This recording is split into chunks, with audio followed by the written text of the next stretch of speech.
Today I'm going to review a House of Horror episode, and this one's called The Two Faces of Evil.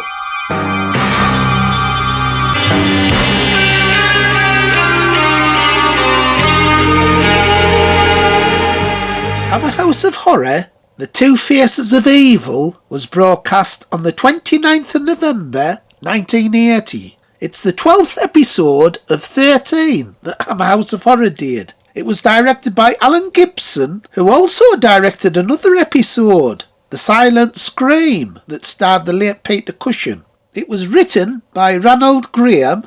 The episode runs just under 52 minutes. It stars Anna Claudia Marshall as Janet, Gary Raymond as Martin, Paul Hawkins as David, and Philip Latham as Hargreaves.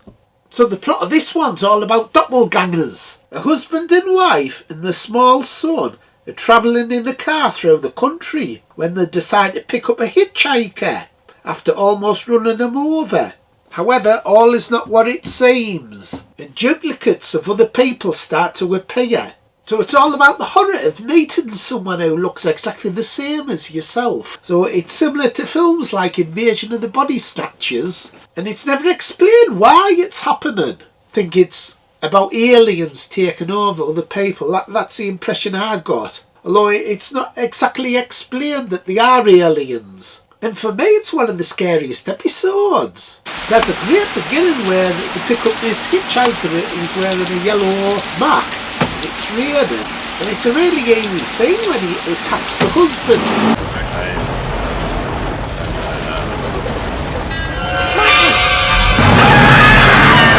He's got one of these brown fingernails on his hand that these duplicates seem to have for some reason. I don't know whether they have a brown fingernail.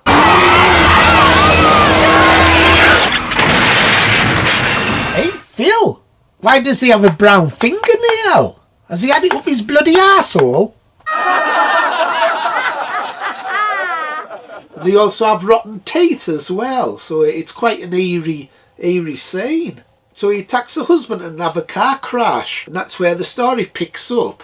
And then you get the brilliant title sequence and the music that's on every episode. It's interesting that TV shows had great title sequences years ago, where they don't seem to put much effort into it these days. And some TV shows don't even have title sequences anymore, they just start. So it's all psychological horror, about paranoia.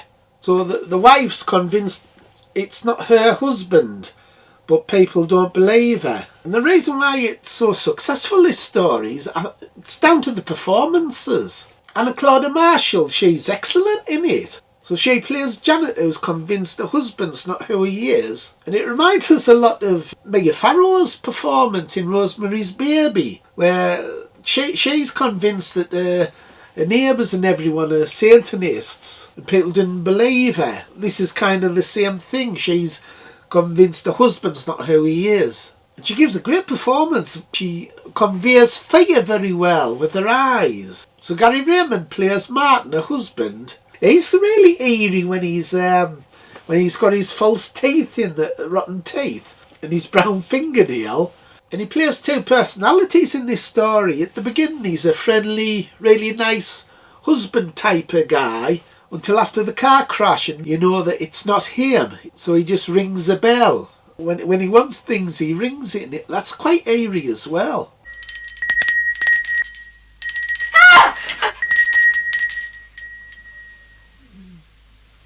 And the supporting cast's good as well. The doctors and the nurses. You can tell there's something wrong with them. That they're duplicates as well, just by the expressions on the faces. There's lots of close-ups. And even the district nurse who comes over to see how he's doing. There's something odd about her as well. When she notices he has his black brown fingernail. And she clips it. So he has to be more careful, and there's like a known look between them. So it's kind of suggesting that she's one of them as well. You really should be more careful.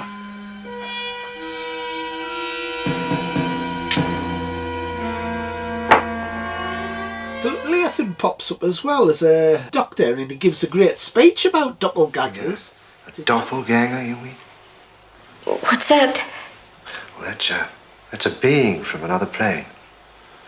Like one's own other self, which replaces or duplicates one's own body. An evil being? Mrs. Lewis, that's the theory. And I think all this, these great performances is down to the director, Alan Gibson. He's a very underrated director. Alan Gibson did the silent screen for House of Horror, as well as this episode.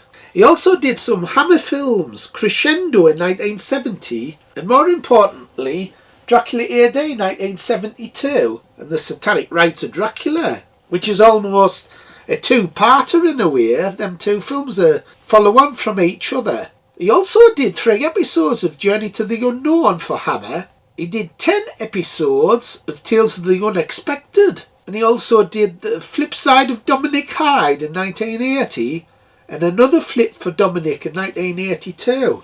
And that's just some of the stuff he's done. So he's a very underrated director. And I love his film, Dracula AD 1972, with this big poster behind us. As the story goes on, it reaches a terrifying climax, where a little boy, David, she finds him dead in a hay barn, and then she sees his duplicate. I'll look after you.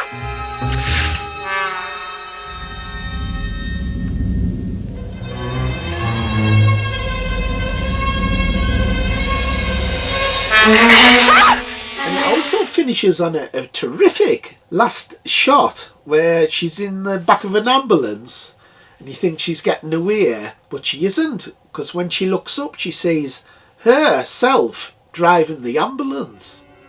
So it's...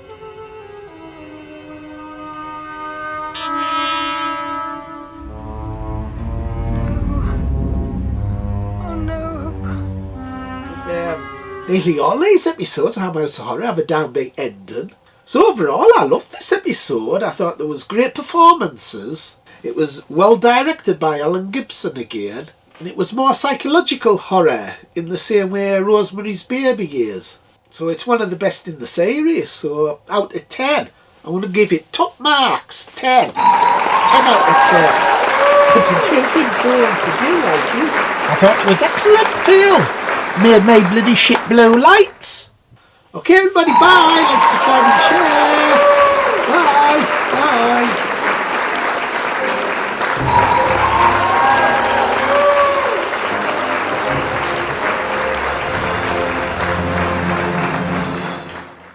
Right, that's another review over with. That's good.